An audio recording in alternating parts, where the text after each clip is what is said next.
So today is a day we call Throwback Thursday, where we kind of go into the past and we pull up some of the prior Village in Motions that we have done that we think are good to review again. And because it's February and we just celebrated President's Day, and one of the, I think, the greatest president of all time had his birthday on February 12th. I thought it was only fitting that we revisited his bicentennial, which was in February of 2009. I had the opportunity to go there with my camera and got there right early. I think we were down at the Lincoln Memorial at like 5 a.m., 6 a.m.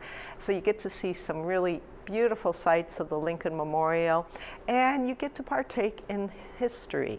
So let's watch the Lincoln Bicentennial.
Okay. Go ahead.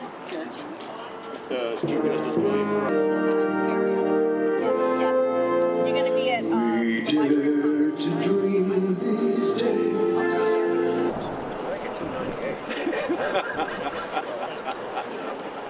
don't know what it is. We have no clue as to what to do. You need to wind pass now.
I am Judge Scott Stuckey of the United States Court of Appeals for the Armed Forces.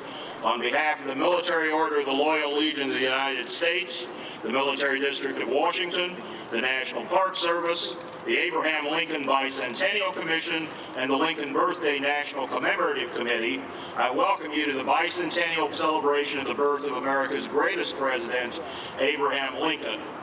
While today's celebration is of particular importance, a commemoration has taken place here each year since 1923, the year after this memorial's dedication, when the Military Order of the Loyal Legion of the United States first conducted such a ceremony. Senator Dick Durbin, co-chair of the Abraham Lincoln Bicentennial Commission and proud son of the land of Lincoln.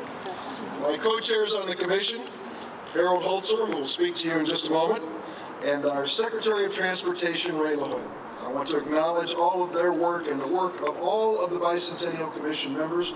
Would they please rise, those members of the Commission who are here in attendance today? Please give them a round of applause. They worked hard to bring us to this day.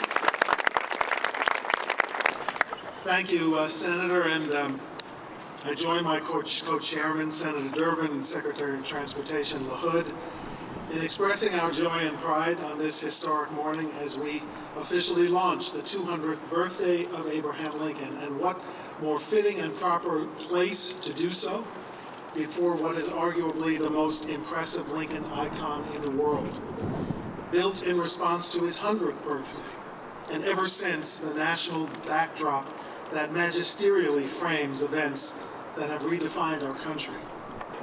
He said, "We do well to raise here this symbol of gratitude." The United Nations stands about this memorial, mingling in reverent praise with tokens of eternal gratitude for the man who sealed forever the pledge of liberty for all mankind. But the next paragraph was censored, and African-American spectators were forced to the back of the crowd, for Dedication Day was segregated. This is what Moten wanted to add. Any race that could produce a Frederick Douglass in the midst of slavery and a Booker Washington in the aftermath of Reconstruction has a just claim to the fullest opportunity. So long as any group within our nation is denied the full protection of the law and an equal opportunity for life and the pursuit of happiness, that task is still unfinished. We've come a long way since 1809 when Lincoln was born, since 1865 when he died, since 1922 when this temple opened. And we are here again and always rededicated to the unfinished work about which Lincoln and Dr. Moten spoke. To those who have stood here, to Dr. Moten, to Marian Anderson, to Dr. King, and to President Obama, and of course to the memory of Lincoln himself and to ourselves, we owe nothing less.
Ladies and gentlemen, this is an extraordinary time in our history to be here today. So many things are changing. We have many things to think about. There are problems and there are glories in our world today. And I can't think of a better place to be than right here in celebration of Abraham Lincoln and his amazing legacy as a lesson for all of us and how far we've come and where we're going. It's my great honor to present to you today the world premiere of a new composition that has words by Dr. Maya Angelou. She wrote it inspired by this occasion and sends her regrets that she cannot be here, but she's here very much in spirit. I've had the great joy of setting her words to music, and it's called We Dreamed These Days.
Here we are, sensing freedom in the palms of our hands.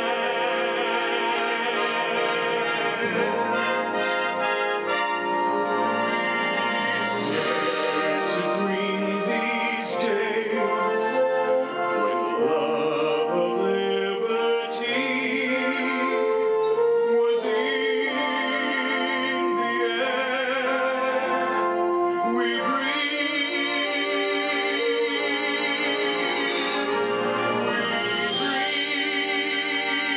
these days.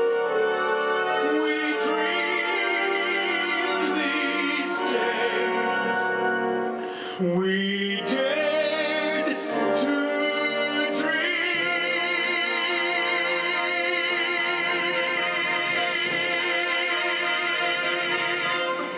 these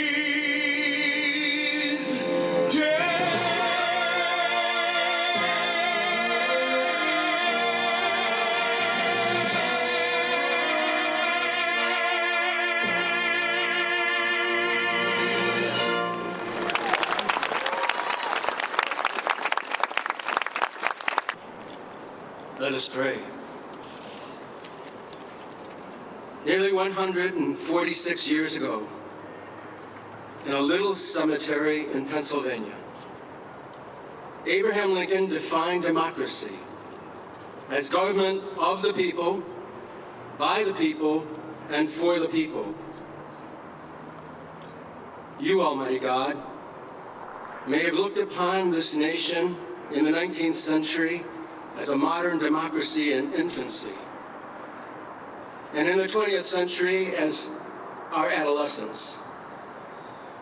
What would you expect of us the 21st century? To prove ourselves as a modern democracy in maturity.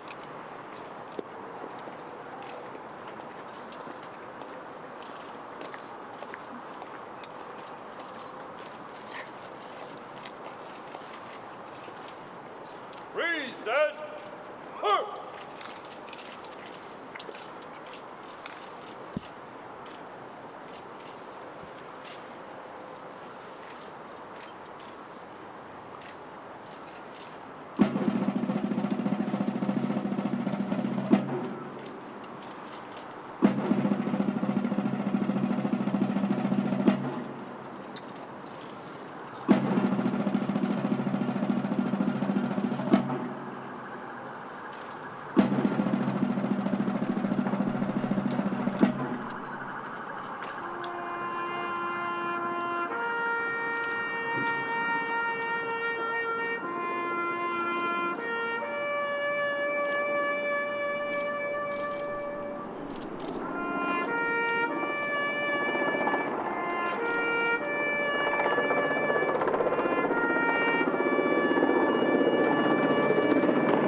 The African-American citizens of my hometown of Springfield were so hurt to be left out of the centennial celebration of President Lincoln's birth that they decided to host their own Lincoln Day dinner at a church across town. The pastor made a prediction at that dinner. He looked out into the future, to the Lincoln Bicentennial, and he predicted that by 2009, America would have, in his words, banished all prejudice as a myth relegated to the dark days of Salem witchcraft. Tonight, I am proud to say there will be only one Lincoln Bicentennial dinner in Springfield, and the speaker, our guest of honor, will be President Barack Obama. More than ever before, we are becoming the America Lincoln believed we could be and must be. The American vision of Abraham Lincoln at this moment. At this moment, resting in the comfort of the statue of the 16th President of the United States, missing an equally impressive representation of his friend and advisor, Frederick Douglass, we come. On this day, recalling the difficult and divisive war, we are compelled with a prayer in the name of those captured and enslaved who with heart and mind cleared the wilderness, raised crops, brought forth families, submitted their souls before a merciful and great God, to acknowledge that the Civil War was not fought to free the enslaved, for they knew they were free, but to free the nation from a terrible cancer eating at our hearts. At this moment, in which we are embarrassed by the governor of our 5th largest state, who appoints a man to the United States Senate to which both he and his minion agree the letter of the law is more important than the spirit. Now, when we are dismayed that the accidental governor of the Empire State can find just one more reason to rain pain and rejection on a family that has offered only grace and graciousness, after 200 years, when we rejoice that another son of the Midwest has offered himself, his wife, and his 2 precious daughters to show us a better way, we gather in recognition and understanding that today is always and forever today, allowing us to offer this plea for light and truth and goodness, forgiving as we are forgiven, being neither tempted nor intolerant of those who are. We come at this moment to renew and refurbish the American vision of Abraham Lincoln. Wrote the Gettysburg Address not only to dedicate a military cemetery to honor those who fought there, but to rededicate our nation to the ideals of democracy and the vision and hopes of our founders. In honor of his bicentennial, the Gettysburg Address is being recited in thousands of schools across the country, from Washington, D.C. to Hawaii. It is fitting, then, that we begin here at his memorial, where Abraham Lincoln's words are inscribed on the walls to inspire us today.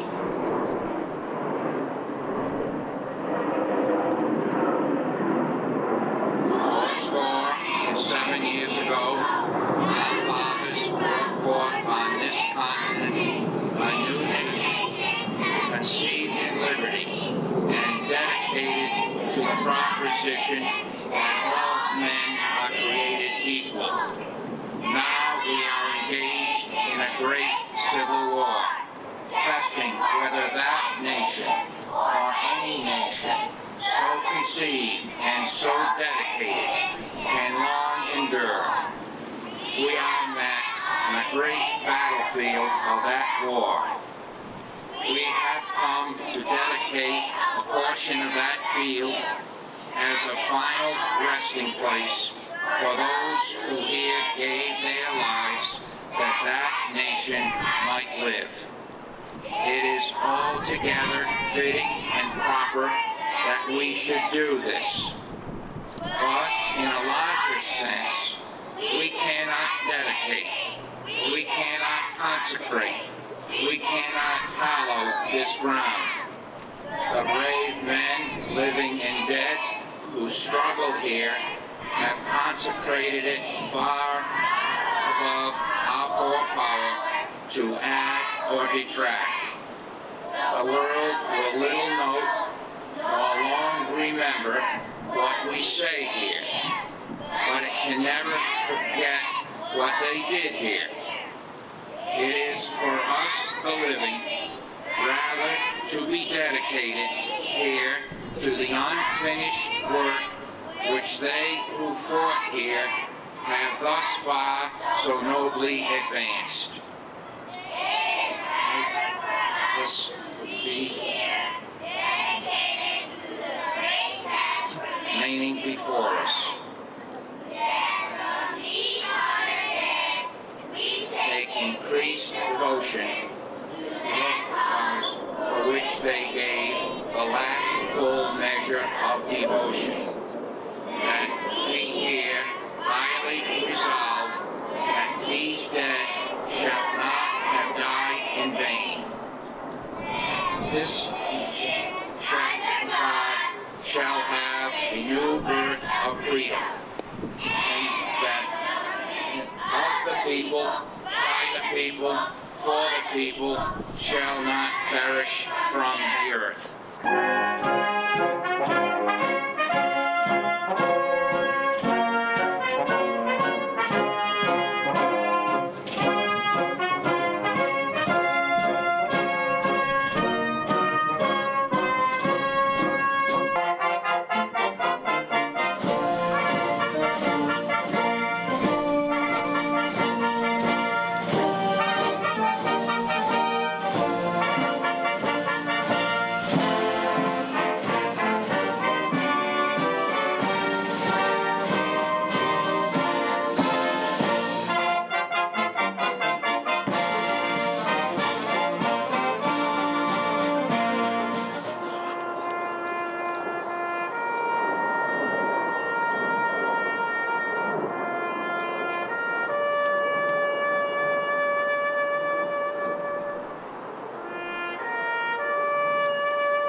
life and works as many who are also speaking today. I can say that I feel a special gratitude to this singular figure who in so many ways made my own story possible. In so many ways made America's story possible. It is fitting that we are holding a celebration here at the Capitol. For the life of this building is bound ever so closely to the times of this immortal president. Built by artisans and craftsmen, but also immigrants and slaves. It was here, the rotunda. The Union soldiers received help from the makeshift hospital. It was downstairs in the basement. They were baked bread to give them strength. It was in the Senate and House chambers where they slept at night and spent some of their days. What those soldiers saw when they looked on this building was a very different sight than the one we see today. For it remained unfinished until the end of the war.